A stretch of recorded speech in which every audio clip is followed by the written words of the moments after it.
Atlantic Canada has a history of smuggling with the French islands of St. Pierre and Miquelon.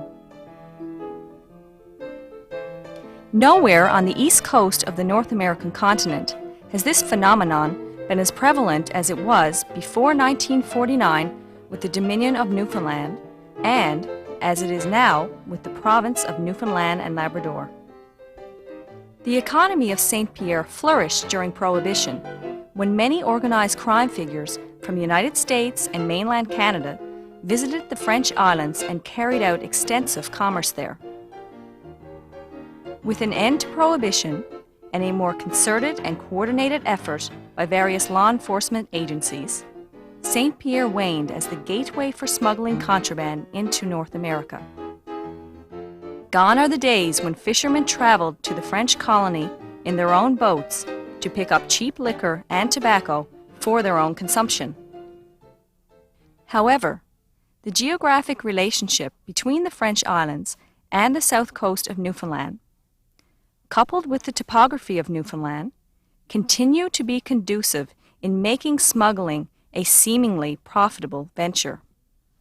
Today, smuggling has become a business where individuals, motivated by greed, profit, and self-interest, have become the major players. This new breed of smuggler is much more organized than in days gone by. Oftentimes, these individuals will use counter-surveillance techniques, that is, have their confederates follow RCMP patrol units to ensure no interference in smuggling activities. Faster boats with the single purpose of eluding capture and the use by some individuals of an increasingly sophisticated array of high-tech equipment designed to avoid detection characterize a distinctly different brand of smuggling than that practiced by our forefathers. Law officers have seen a dramatic escalation of smuggling since 1988, but with a concerted effort in cooperation with other agencies, it appears that the RCMP have been effective in their most recent efforts in diminishing contraband originating from St. Pierre. Efforts to eliminate smuggling on this front continue. Today, however, the problem has expanded. Officers are being challenged by an increase in contraband from other sources, principally mainland Canada. The contraband is transported by private vehicles and transport trucks into the province. Canada Post has also been exploited as an unwilling accomplice in the delivery of contraband through the mail. In February 1994, the federal government offered reduced tax rates to provinces who lowered their taxes on tobacco products. Ontario, Quebec, and the Maritime provinces took advantage of this program.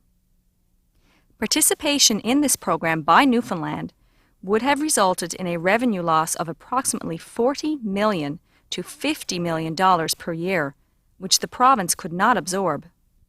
The impact of not participating in the federal initiative is that a difference now exists of approximately $30 per carton in the legal price of cigarettes between Quebec, Ontario, and Newfoundland and Labrador.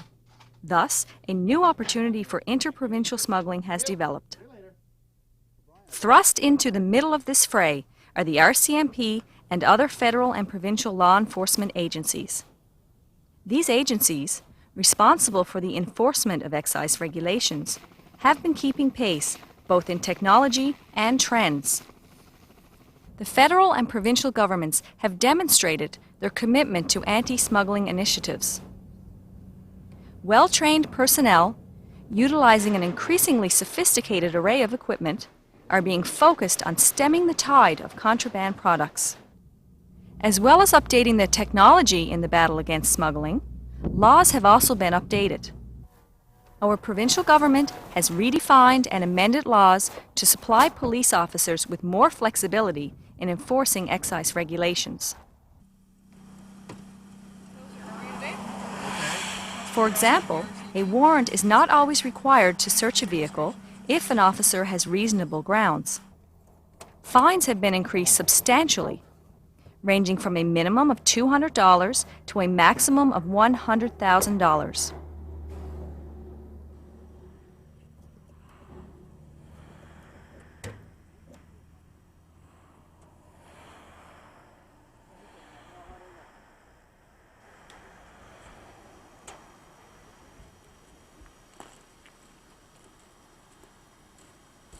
For example, a suspect detained with a trunkload of tobacco could pay a $25,000 penalty and have the conveyance used in the illegal act confiscated.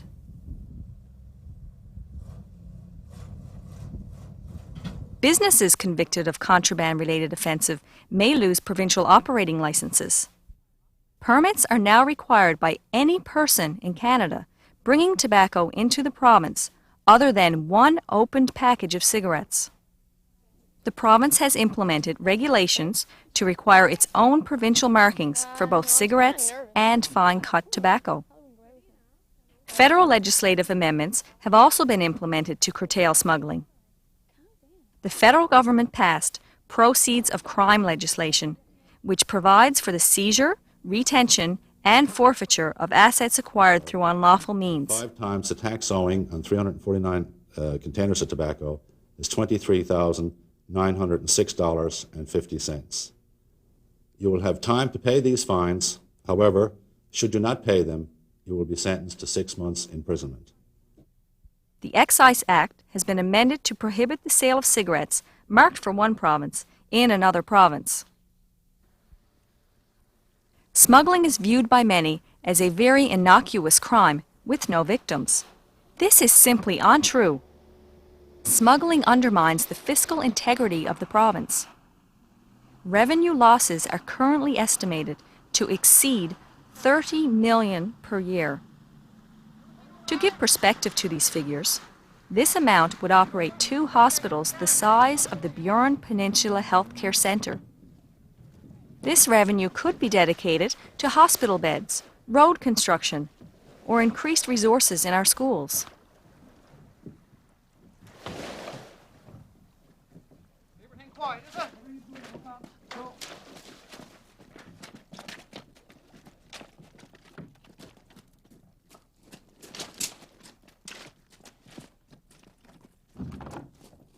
When a group in society does not pay their fair share of the taxes, taxpayers are forced to pay a disproportionate burden of tax. Smuggling leads to the loss of legitimate jobs and inhibits government's ability to fund socio-economic programs. Smuggling adversely affects the quality of life for law-abiding citizens.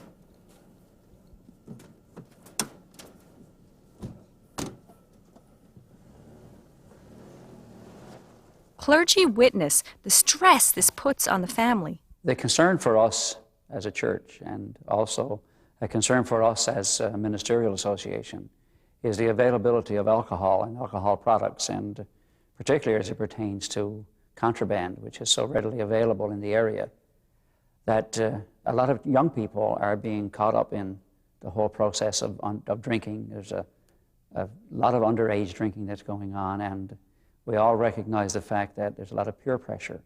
But we're also concerned as to the way it affects families. We know that a lot of adults are also involved in this and is causing a lot of stress on families. There's a lot of stress on the whole family unit, the children and the adults. And we've seen so much evidence of this, and we've had concerns expressed to us about the amount of alcohol that's available and some of the dangers that are involved. And we're concerned with people operating vehicles, bicycles, boats, just about everything while they're under the influence of alcohol, as well as the example that it's setting for young people and for adults as well. When we condone the selling of contraband products, either by our participation or by our silence, we relinquish control to the individuals involved in these activities. Liquor and tobacco are controlled by an intricate series of laws designed to protect our society, particularly the young, from the potentially harmful effects of these substances. Good evening. Can I help you with something? Can we get a picture of me or send over to that booth over there? Does anybody have an ID? No, we were here last week and Oh, we didn't need IDs. I got mine. It's home, but I'm sorry, I cannot serve anybody liquor unless they have an ID. we were here last week. Last time. Doesn't matter, I'm sorry. It's only a week ago. Sorry. Yeah. Have a nice evening.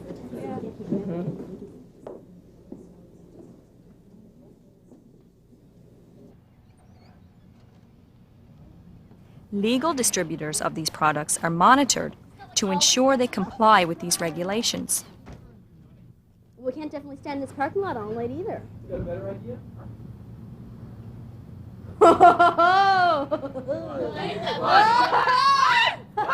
You guys want to get drunk? Come with me. I know right where we can get it. Yeah, but we're going to need ID. Oh, no idea where I'm going, sweetheart.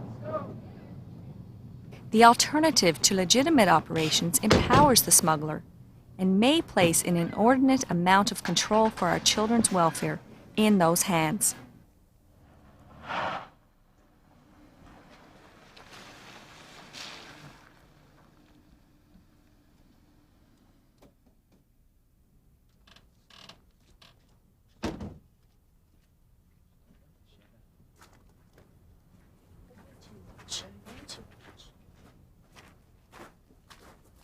Hey.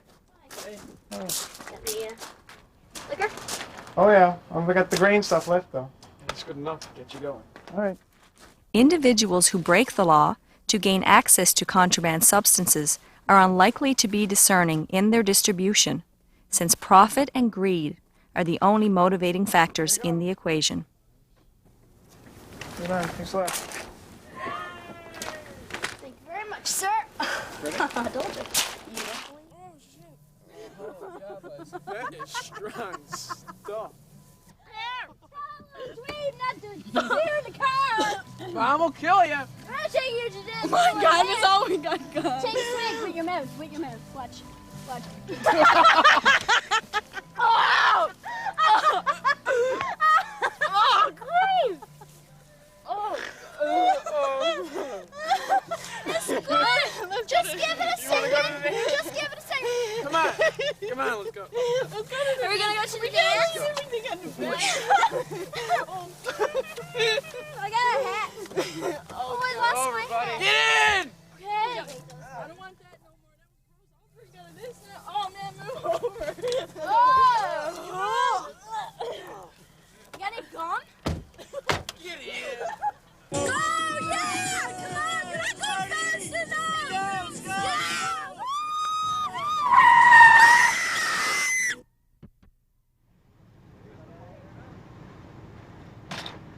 Those individuals involved in the illegal sale of contraband products quite often fail to witness the misery caused by these transactions.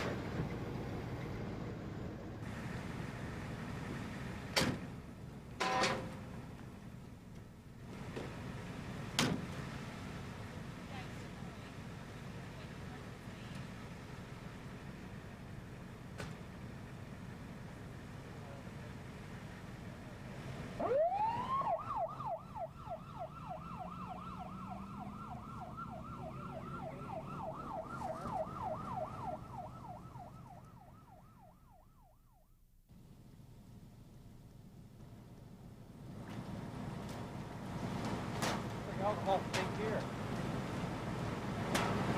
Grain alcohol. The cost, both in property damage and human misery, is never deposited at the door of the smuggler. And all too frequently, more responsible members of our society are left to deal with the tragedy. We're going to have a death in the near future. Medical personnel see firsthand the effects of contraband in the community. It seems to be a very acute, serious problem on the peninsula with regards to the availability of the contraband alcohol. Children are experimenting with this at a younger age. We don't know the potency of the alcohol on a lot of occasions. We don't know what impurities are in the alcohol. There could be some toxic substances in it. Children think they can drink this fairly easily and just get drunk. The problem is they get not only drunk, they get severely alcohol intoxicated, leading to being comatose. The fear of them drinking this in the winter and being outdoors, hypothermia is a grave concern. And we've had a fair number of near misses brought into our emergency department over the past year or two with children coming in that state, being resuscitated and surviving. But my grave concern is that in the next year we may have a death because of this. And it doesn't seem to be getting better, it seems to be getting worse. What we're seeing on the Burin Peninsula is a lot of youth are using alcohol, and the alcohol that they're using is contraband liquor. There's a number of reasons for this. Number one, it's cheap, it's easy to get, they don't need a lot of money. Number two, it's so accepted. You know, parents use it, people in the community use it, it's a livelihood for some people, and it's just no big deal. People don't think it's criminal. The youth a lot of times don't think about what the long-term effects of their use is going to be, how it can affect their health, how it can affect their relationships, not only with their friends but with their families, education, and just all aspects of their life, how they cope with things.